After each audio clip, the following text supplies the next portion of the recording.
Let me also welcome Prasanjit K, Basu, senior economist, joining me in the studio. Prasanjit, initial details of the economic surveys are just coming in. If you can quickly reflect on the growth figures. Financial year 27 is pegging the growth at about 6.8 to 7.2%. The current fiscal, the growth is going to be upwards of 7%. How do you interpret these numbers? Well, I mean, first of all, this year's number is 7.4% according to the official estimate, which was actually released a few days ago.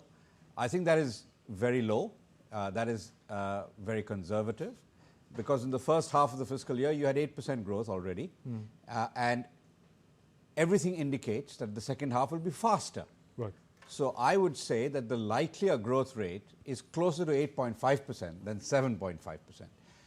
But the government likes to be conservative with its estimates. It likes to outperform those low expectations, and I think it will significantly outperform this year. So 8.5% is what my estimate is for this year, primarily because we've had cuts in the GST at the end of September.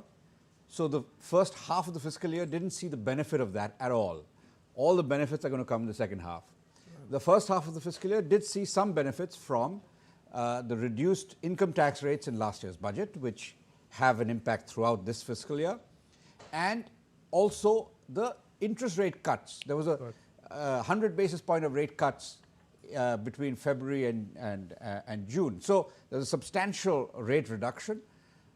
That will have an impact. You get a lagged impact of that. So everything indicates that we're going to see faster growth in the second half of the current fiscal year and the first half of the next fiscal year. So I think 6.8 to 7.2 is again a very conservative estimate. Sure. We are in fact, without doubt, the fastest growing economy in the world, but we are growing a lot faster than what the government lets us on to. I mean, the growth rate over the last 4.5 years, for which we actually have data, is 8.2%. Average growth is 8.2%. So this assumption that somehow 6.5 is the normal growth pace is ludicrous in my view. It's too low, and we should now begin to plan on the basis of 7.5 to 8.5% being the norm, rather than 6.5% being the norm. At the same and time, if you do that, I think you'll get much more, much more meaningful fiscal forecasts and forecasts of what happens to taxation and tax revenue growth and buoyancy. Because each year in the last 4 years, we've seen actual tax revenue considerably outperform the numbers in the budget. Now, this year, nominal growth is a little bit lower because inflation is very low. That is a huge success. The economic survey correctly points to the fact that we have we've seen tremendous macroeconomic stability.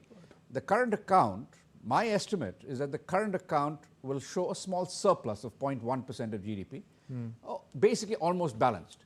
Because if you look at the first 12 months of the, first 9 months of the fiscal year, the current account is likely to be a deficit of about 0.4% of GDP. The final quarter is always a surplus. And if I assume that the final quarter surplus will be slightly lower than last year, even with that, there'll be a current account surplus for the fiscal year. So you have a current account surplus, you have inflation that is at its lowest in about 15 years, and you've got good growth. I mean, this is a Goldilocks situation. This is macroeconomic stability that stands out in the world. I mean, I don't see any other country that has this kind of remarkable performance. It is a sweet spot for Indian economy. We'll have much time to talk about it later again, Prasanjit, but thank you for joining us in the studio with that perspective.